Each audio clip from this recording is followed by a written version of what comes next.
السلام علیکم، زه یم ریاض کار او نن تاسو ته په یوه نوي ویډیو کې راغلی یم. په دې ویډیو کې به زه تاسو ته دروښیم چې موږ څنګه کولی شو چې موږ خپل فیسبوک، مسنجر، واتساپ او هر یو اپلیکیشن په زرګونه ځلې انسټال کړو په یو موبایل کې او په یو وخت کې استعمال کړو. نو زه د ویډیو په طرف تاسو ګورئ همکار سکلز یوټیوب چینل، زه یم ریاض کار. راځئ چې شروع یې کړو. نو د دې لپاره به تاسو راشئ خپل پلی سټور ته او له پلی سټور څخه به تاسو یو کوچنی اپلیکیشن را ډاونلوډ کړئ. نو تاسو به په پلی سټور کې سرچ کړئ ملټي سپیس پرو. نو په دریم نمبر کې تاسو ته ښکاري چې دغه اپلیکیشن موږ ته راغی. د اپلیکیشن به تاسو انسټال کړئ. زه به یې اوپن کړم. کله چې دا تاسو اوپن کړئ نو په لومړي سر کې به تاسو نه سټارټ وغواړي. هغه سټارټ بټن به تاسو کلیک کړئ او بیا به تاسو سیټینګز بټن به تاسو ته راشي، دا به تاسو کلیک کړئ او دلته تاسو ته دغه اجازه غواړي، دا به تاسو الاو کړئ او تاسو به بیک راشئ. نو دلته تاسو ته ښکاري او دلته تاسو ته وایي چې تاسو کوم اپلیکیشن غواړئ چې په خپل موبایل کې ډبل انسټال کړئ. نو زه به دا فیسبوک، مسنجر او واتساپ دا ټول به زه ورته ټیک مارک کړم او له هغې څخه وروسته به زه په کلین باندې کلیک وکړم. نو دغه اپشن مونږ ته ښکاري، مونږ ته په دې ځای کې هم دي، دا تاسو ته ښکاري او مونږ سره په دې اپلیکیشن کې هم شوي. زه دوباره په پلس نښان باندې کلیک کوم او دا ټول زه بیا ټیک مارک کوم او بیا په کلین باندې کلیک کوم. نو دا تاسو ته ښکاري چې مونږ سره نورې هم ډبل شوي. زه یو ځل بیا په پلس باندې کلیک کوم او یو ځل بیا دا ټیک مارک کوم او بیا په کلین باندې کلیک کوم. نو دلته تاسو ته ښکاري چې موږ ته دا نورې هم ډبلېږي. په دې پلس باندې کلیک کړئ نو دلته به تاسو ته ټولې د موبایل هغه اپلیکیشن راشي چې تاسو په خپل موبایل کې انسټال کړي دي. کوم اپلیکیشن چې تاسو غواړئ چې په خپل موبایل کې ډبل انسټال کړئ نو تاسو په هغه باندې کلیک کوئ او په کلین باندې کلیک کوئ نو دلته به تاسو سره ډبل انسټالیږي. ملګرو که چیرته تاسو هر څومره فیسبوک وغواړئ، هر څومره مسنجر وغواړئ، هر څومره واتساپ وغواړئ، هر څومره هر یو اپلیکیشن وغواړئ چې په خپل موبایل کې ډبل انسټال کړئ نو په دې پلس باندې کلیک کوئ او تاسو انسټالوئ. تاسو چې هر څومره غواړئ تاسو انسټال کولی شئ. دا اپلیکیشن تاسو ته نه وایي چې دومره انسټال کړئ نور مه انسټال کوئ. تاسو چې هر څومره زړه غواړي تاسو همغومره انسټال کولی شئ. نو زه راځم او په دې اپلیکیشن کې چې کوم فیسبوک ته په دې کې زه خپله فیسبوک آی ډي راخلاصوم، تاسو ته په ثبوت سره درښایم. نو زه به په همدې فیسبوک باندې کلیک وکړم. لږ شي به انتظار به وکړئ تر څو دا فیسبوک موږ ته راخلاص شي.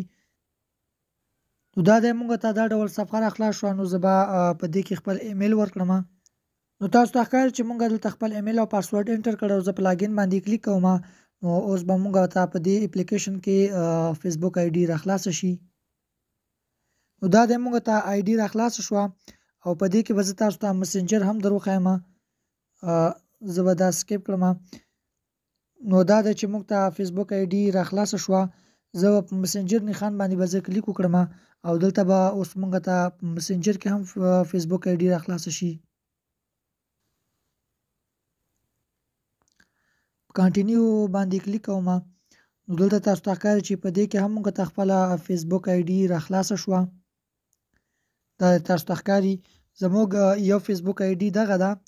دا تاسو ته ښکاري دا په هم دا اصلي اپلیکیشن دی. دې کې موږ ته یو پیج هم راخلاص شوی دی او په دې کې هم تاسو ته ښکاري په مسنجر کې زموږ فیسبوک آی ډي زموږ مسنجر هم راخلاص شوی دی. نو اوس زه راځم او په دې ځای کې زه خپل دې اپلیکیشن ته راځم. په دې ځای کې په دې فیسبوک باندې کلیک کوم. نو دلته تاسو ته ښکاري چې موږ ته فیسبوک آی ډي راخلاصه شوې ده. زما انټرنیټ لږ کمزوری دی، انځور نه ښایي. زه په دې مسنجر باندې هم کلیک کوم. نو دلته تاسو ته ښکاري چې موږ ته مسنجر هم راخلاص شوی دی.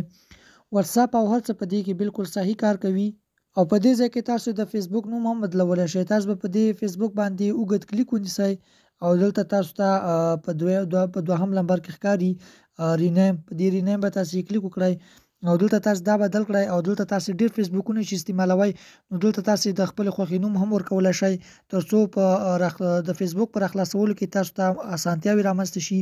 نو زه ما خپل نوم ورته ولیکل او زه په کنفرم باندې کلیک کوم. نو په مسنجر کې هم تاسو همداسې کار وکړئ.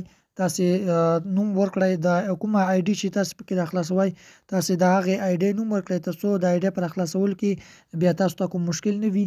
نو دا به زه کنفرم کړم. نو دلته تاسو ته ښکاري چې موږ ته دا نوم هم انټر شوی دی. نو کله چې زه بیا راځم او موږ ته ډېر فیسبوکونه راخلاص وي نو موږ نه به بیا هېڅ نه غلطېږي چې زموږ فیسبوک آی ډي په کوم فیسبوک کې راخلاص شوې ده. نو په دې طریقې سره تاسو کولی شئ چې په زرګونه فیسبوکونه، په زرګونه مسنجرې، په زرګونه واتساپ یا هر اپلیکیشن په زرګونه ځلې انسټال کړئ په خپل یو موبایل کې او ټول په یو وخت کې استعمالولی هم شئ. نو د داسې جالبو ټکنیکل ویډیوګانو لپاره زموږ چینل حتما در سره سبسکرایب کړئ. ملاویږو په نورو ښکلو ویډیوګانو کې. تر بلې ویډیو مو د خدای په امان.